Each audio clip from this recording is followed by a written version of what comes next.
Espero que todos tengan un buen día. Hoy vamos a tratar el tema número 2, que son las magnitudes de los fenómenos terrestres.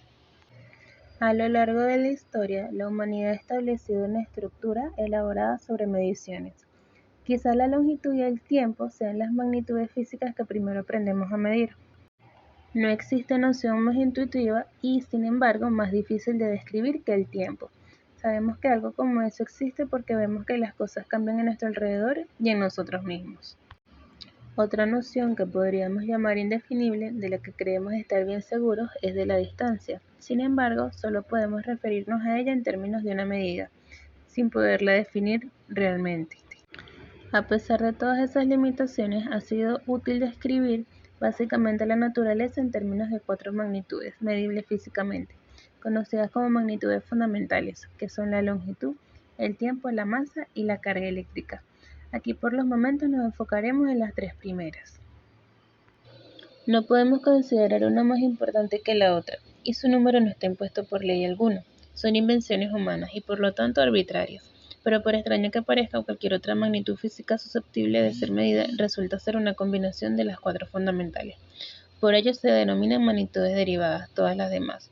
Con todo lo fundamental, como es para nuestra existencia la energía, es apenas en este esquema una magnitud derivada, en el sentido de que es expresable como una combinación de por lo menos el espacio, el tiempo y la masa. La dimensión de una magnitud física es aquella que se mide al determinar numéricamente cada magnitud física. Cuando hacemos una medición del espacio, siempre determinamos numéricamente una longitud al medir una distancia o un producto de longitudes al medir áreas o volúmenes. La notación científica nos permite escribir números muy grandes o muy pequeños de forma abreviada. Esta notación consiste simplemente en multiplicar por una potencia de base 10 con exponente positivo o negativo. Aquí podemos observar un pequeño ejemplo de cómo el número escrito en la diapositiva puede escribirse de 3 formas distintas en notación científica y sigue siendo el mismo número. Por ejemplo, 123 por 10 a la menos 8, 1,23 por 10 a la menos 6 y 12,3 por 10 a la menos 7. En el primer caso tenemos 3 enteros, en el segundo caso tenemos un entero y 2 decimales y en el tercer caso tenemos 2 enteros y un decimal. Con la notación científica evitamos escribir los ceros decimales del número, lo que facilita tanto la lectura como la escritura del mismo, cuando son números muy grandes o muy pequeños, y entonces esto reduce la posibilidad de cometer errores. En el siguiente ejemplo podemos observar la cifra 0,325 por 10 a la 8. Si rodamos la coma 2 espacios a la derecha, le restamos 2 al exponente, entonces nos queda 32,5 por 10 a la 6. Pero si nos movemos a la izquierda, un espacio queda 3,25 por 10 a la 7 y por lo tanto le sumamos 1 al exponente. Existen muchas posibilidades de expresar un mismo número y todas ellas son igualmente válidas. ¿Qué es la longitud? La longitud determina la distancia que hay entre dos puntos, o dicho de otra manera, longitud es la cantidad de espacio que hay entre dos puntos. La unidad principal para medir la longitud es el metro. Pero, ¿qué hacemos si queremos medir objetos mucho más pequeños? O si queremos medir objetos mucho más grandes. Para eso tenemos más medidas de longitud, los múltiplos y los submúltiplos del metro. En la siguiente tabla se pueden observar. A la derecha tenemos los submúltiplos, que son las unidades menores que el metro. Tenemos el decímetro, el centímetro y el milímetro. Y a la izquierda del metro tenemos los múltiplos, que serían el kilómetro, el hectómetro y el decámetro. Se debe recordar que si vamos de izquierda a derecha, multiplicamos, y si vamos de derecha a izquierda, dividimos. A continuación tenemos dos ejemplos. En el ejemplo A, para pasar de metro a centímetro, vamos a la derecha 2 cuadros. Por lo tanto, debemos multiplicar por 10 y por 10, es decir, al final multiplicamos por 100. Entonces, 1 metro son 100 centímetros y 5 metros son 500 centímetros.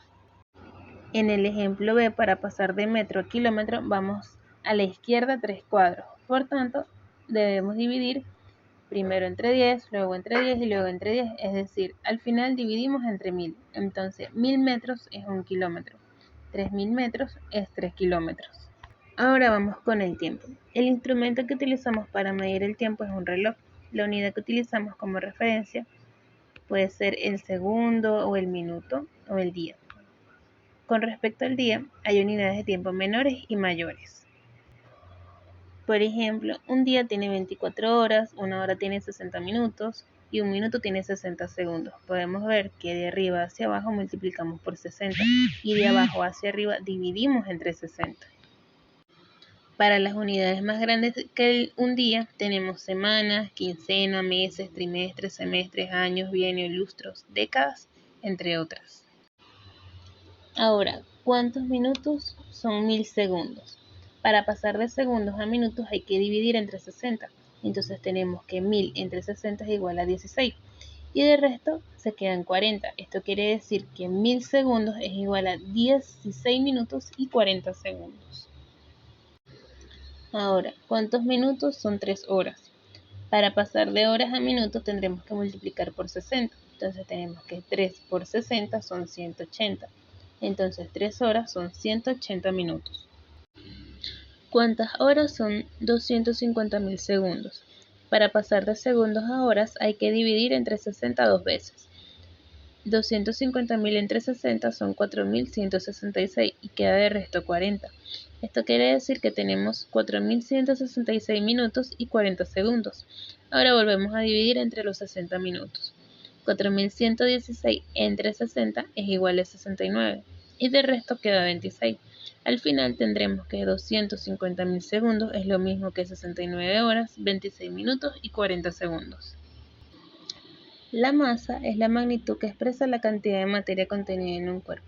En el Sistema Internacional de Unidades, la unidad de masa es el kilogramo. Sin embargo, existen otras unidades que no forman parte del Sistema Internacional de Unidades, que nos permiten expresar la masa. Podemos ver aquí la tabla de unidades de masa. Mayormente todo lo medimos en kilogramos, pero también tenemos el hectogramo, decagramo, gramo, decigramo, centigramo y miligramo. A continuación vamos a ver un pequeño problema para familiarizarnos con las unidades. Sara y Antonio son mellizos. Cuando nacieron, Sara pesaba 600 gramos más que Antonio. Sus pesos ya se han igualado gracias a que Antonio come mucho. Sabiendo que al nacer Antonio pesaba 2,25 kilos, ¿cuánto pesaba Sara al nacer? Para responder a la pregunta debemos sumar ambas masas, pero recuerda, aún no podemos sumarlas porque están expresadas en distintas unidades. Para poder sumar vamos a pasar el primer dato a kilogramos, que son 600 gramos. Fíjate en la escala, para pasar de gramos a kilogramos hay que subir, entonces subimos 3 veces, por lo que tendremos que dividir entre 1000. Entonces si tenemos que 1 kilogramo son 1000 gramos, 600 gramos lo dividimos entre 1000 kilogramos y eso nos da 0,6 kilogramos. Ahora sí podemos sumar. 2,25 kilogramos más 0,6 kilogramos nos da un total de 2,85 kilogramos. Por lo tanto, la respuesta a este problema es: al nacer Sara pesaba 2,85 kilogramos. Ahora el siguiente problema. Dani tiene 2 perros. Tizón es de color negro y pesa 1850 decagramos. El otro perro, Romeo, es de color gris y pesa 24 kilos. ¿Qué perro es más pesado? ¿Qué diferencia de masa hay entre ambos perros? Para responder a la primera pregunta debemos comparar las dos masas, pero no podemos compararla todavía porque están expresadas en unidades distintas. Por eso lo primero que debemos es convertir la primera medida a kilogramos. Desde los decagramos hasta los kilogramos hay que subir en escala, por lo que tendremos que dividir. Recuerden que tienen la tablita del lado derecho, entonces por lo tanto cuando subimos dividimos y cuando bajamos multiplicamos. Entonces 1 kilogramo son 100 decagramos, por lo tanto 1850 decagramos es igual a dividir 1850 entre 100 y eso nos va a dar 18,5 kilogramos. Ahora podemos comparar. Tizón pesa 18,5 kilogramos y Romeo 24 kilogramos, por lo que Romeo es más pesado. Para responder a la segunda pregunta debemos restar. 24 kilogramos menos 18,5 kilogramos es igual a 5,5 kilogramos. Por lo tanto, la respuesta a este problema es: Romeo es más pesado con una diferencia de 5,5 kilogramos de masa. A continuación, tienen el taller número 2 de la asignatura. Son 3 actividades muy sencillas, espero que tengan mucho éxito.